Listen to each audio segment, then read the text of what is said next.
زندگی کسے کہتے ہیں؟ کس نعمت کا نام ہے؟ اس کے بعد جوانی کس نعمت کا نام ہے؟ ہم اندازہ نہیں کر سکتے۔ عزیز اور دوست ساتھیوں، ہم نے جوانی بھی تو نے کیسے گزاری؟ اللہ سوال کرے گا، اللہ سوال کرے گا۔ اللہ کے رسول صلی اللہ علیہ وسلم جنگ بدر کے بعد صحابہ کو مدینے میں ویلکم کر رہے، ایک کے بعد ایک صحابہ اکرام آتے چلے گئے، ایک کے بعد ایک آتے چلے گئے۔ اللہ کے رسول نے ہر ایک کو ویلکم کیا اور بتاتے گئے۔ ایک شخص آہستہ آہستہ قدم اٹھا کے آ رہا ہے، تو محمد صلی اللہ علیہ وسلم فرماتے یہ کون نوجوان ہے آ رہا ہے؟ تو صحابہ نے کہ اللہ کے رسول جان رہے یہ وہی نوجوان ہے؟ تو نبی نے کہا کہ ہاں جانتے یہ کون ہے؟ یہ وہ نوجوان ہے جس کے جسم پر عطر لگا کر کسی گلی سے گزرتا تو دوسری گلی میں بیٹھنے والے لوگ اس نوجوان کو دیکھ کر اندازہ لگا لیتے تھے کہ شاید آج اس گلی سے مصعب بن عمیر گزر رہا ہوگا۔ یہ وہی نوجوان ہے جس کا پہنا ہوا جوتا بڑے بڑے قبیلے کے سردار پہننے کے لیے طرف جایا کرتے تھے۔ یہ وہی نوجوان ہے جس کا پہنا ہوا لباس ایک مرتبہ اتار کے پھینک دے تو بڑے بڑے قبیلے کے سردار جس کے لباس کو پہننے کے لیے طرف جایا کرتے تھے۔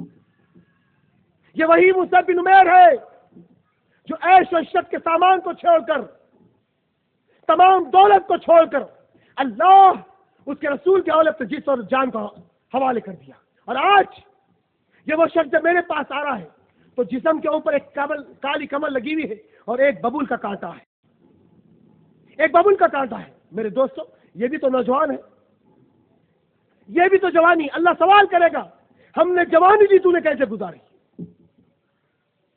انصاری صحابی مسجد نبوی محمد صلی اللہ علیہ وسلم فجر کی نماز کے بعد دیکھتے کہ ایک آدمی لوگوں کو کھنگالتے ہوئے باہر نکل رہا ہے، لوگوں کو اگلتے ہوئے باہر نکل رہا ہے۔ محمد صلی اللہ علیہ وسلم نے کہا یہ شخص کون ہے؟ فرمایا کہ انصاری صحابی۔ کہا یہ فجر کی نماز کے بعد کیوں چلے جاتے؟ ایک مرتبہ ان کو روک لو۔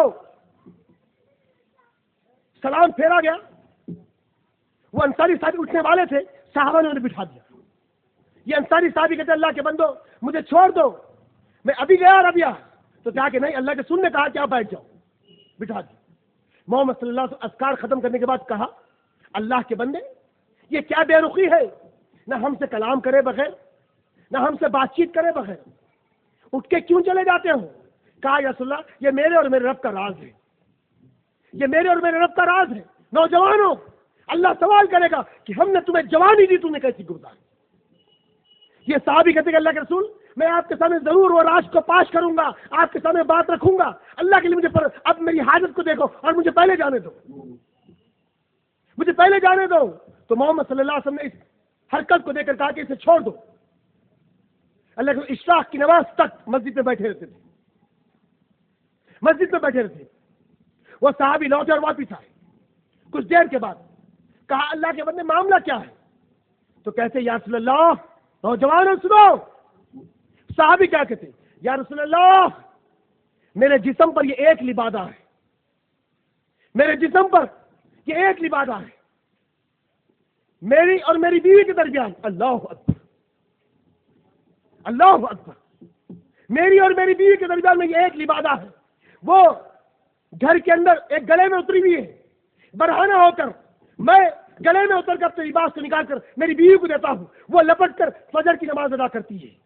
اللہ اکبر، سوچو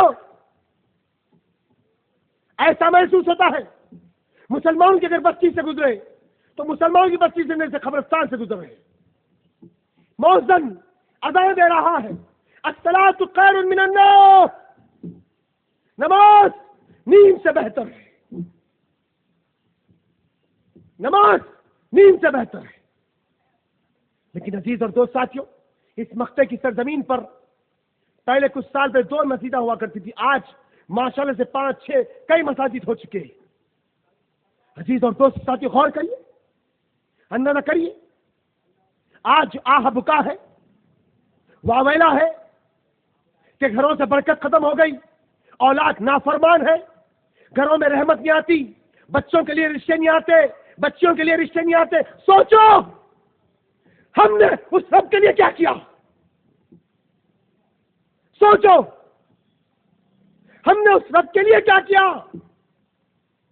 مؤذن الصبح آواز دیتا ہے الصلاۃ خیر من النوم، نماز نیند سے بہتر ہے، نماز نیند سے بہتر ہے۔ لیکن عزیز اور دوست ساتھی، کسی کے بھی کانوں میں رکعت نہیں پہنچتی۔ مکلف ہے دروازے، ہر دروازہ لگا ہوا ہے، اور کوئی ایسے شاطر مسلمان رات کے 2-2, 3-3, 4-4 بجے تک باہر چبوتروں پر، چوراہوں پر، ہوٹلوں پر، انٹرنیٹ کیفوں پر، گھر کے اندر انٹرنیٹ پر، گھر کے دیوان خانوں پر VCD CD لگا کر راتوں میں مشغلے بچانے والے، پپوں میں پھرنے والے صبح صبح پہنچتے گھر کو، ان کے کانوں میں بھی رکعت پہنچتی ہے کیا؟ الصلاۃ خیر من النوم۔ لیکن گاڑی کو اسٹارٹ مار کر گھر میں جا کے ایسے اوندھے سوتے، جب آنکھ کھلتی ہے تو پھر دن کے 4 یا 5 بجتے ہیں۔ ہم نے جوانی دی، تو نے کہاں گزاری؟ سوال ہوگا جوانی کہاں گزری؟ کس کی باہوں میں؟ کون سے شراب کے اڈوں پر؟ کون سے کالجز کے پاس؟ کون سے اسکولوں کے پاس؟ عموماً نوجوان ایک خاص طور پر گروہ ہوتا ہے نوجوانوں میں، جو ہر ہائی اسکول کے پاس، ہر جونیئر کالج کے پاس بھائی کی گاڑی لے کر، چچا کی گاڑی منگ کر، بھائی کا پینٹ پہن کر، بڑے بھائی کا شرٹ پہن کر اکثر آتے ہیں، بالوں کو جما کے۔ کیوں؟ وہ نکلنے والی بچی پر ڈورے ڈالے، خود تو بھیگ کے چپے پہ پل رہا ہے، بھائی کی گاڑی لے کر آیا، بڑے بھائی کا پینٹ پہن کر آیا، چچا کا جوتا پہنا ہوا ہے اور سلمان خان کے بال کٹایا ہوا ہے۔ کس کو دیکھ رہا ہے؟ تیرے سے تو لاکھ درجی اور بچی اچھی ہے جو ماں باپ کے حکم پر پڑھائی تو کر رہی، اور تو ماں باپ کا بھی غیر گزرا ہے۔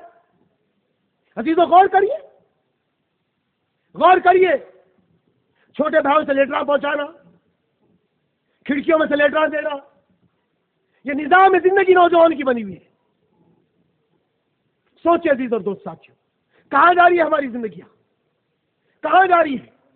اور آج دنیا اتنی فاسٹ ہو چکی ہے، آپ کے فونوں پہ میسیجز آتے ہیں، یو وانٹ ٹو انیگل می، اگر کوئی آپ چاہتے کسی عورت سے ملنا، کسی بچی سے ملنا، کال بھی، ہمیں کال کریے، ہمیں SMS کریے۔ عزیز اور دوست ساتھیوں، اور آج یہ موبائل فون پورے تباہ کن حالات کو پیدا کر چکا ہے۔